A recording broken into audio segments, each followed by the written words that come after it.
माननीय प्रधानमंत्री महोदयांनी जे काही निर्देश दिलेले आहेत ते देशहिताकरता आहेत आणि म्हणून आपापल्या परीनं जे करता येईल ते करण्याकरता आम्ही सगळे प्रयत्न करतो आणि म्हणून सिम्बॉलिकली त्याचा प्रचार झाला पाहिजे आणि जेव्हा राज्यातले नेते मंडळी अशा प्रकारे प्रचार करतात तर ते लोकांपर्यंत पोहोचतं। म्हणून मी आज या ठिकाणी मोटरसायकलने आलेलो आहे। आम्ही आता आमचे कॉन्व्हॉय देखील सगळ्यांचे कमी केलेले आहेत।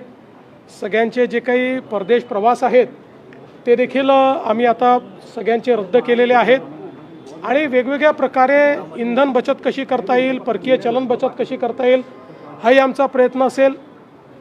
विशेषतः शासकीय आयोजनं जे आहेत, आता उद्याला आम्ही एक साताऱ्याला खूप मोठं आयोजन केलेलं आहे, त्याचं ऑलरेडी सगळं नियोजन झालेलं असल्यामुळे आणि त्याच्यावर ऑलरेडी पैसा खर्च झालेला असल्यामुळे ते आम्ही रद्द केलेलं नाही।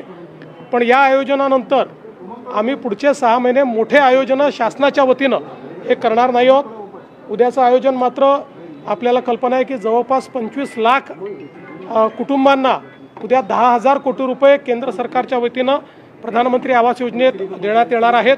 त्याकरता हे आयोजन केलं होतं आणि हे खूप आधी प्लॅनिंग त्याचं आम्ही केलं असल्यामुळे उद्याचं आम्ही ते कॅन्सल केलेलं नाही। पण यापुढे सगळ्यांना निर्देश दिले आहेत की मोठे शासकीय कार्यक्रम आपल्याला करायचे नाही आहेत।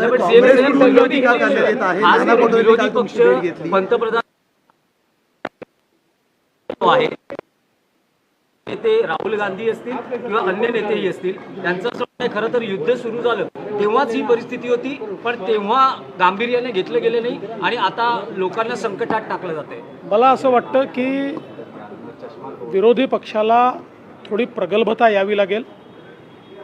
जगाचे सगळे देश ज्यावेळी याच्याही पेक्षा कठोर निर्णय घेत आहेत त्यावेळी आपल्याला माननीय प्रधानमंत्री मोदयांनी थोडासा त्याग करायला सांगितलं। कुठलेही खूप कठोर निर्णय घेतलेले नाहीत, त्याच्यावर इतका गदारोळ उभं करणं हे योग्य नाही आहे। यापूर्वी अनेक वेळा आपण हे बघितलेलं आहे, इंदिराजी असताना देखील हे झालेलं आहे। त्या ठिकाणी आपले जे काही नरसिंहरावांचं सरकार होतं त्याही वेळेस अशा प्रकारचे मेजर्स घेतले आहेत। चिदंबरम यांनी देखील 2012 साली हेच मेजर्स या ठिकाणी घेतलेले आहेत। त्यामुळे अशा प्रकारचं दुटप्पी वागणं हे योग्य नाही आहे।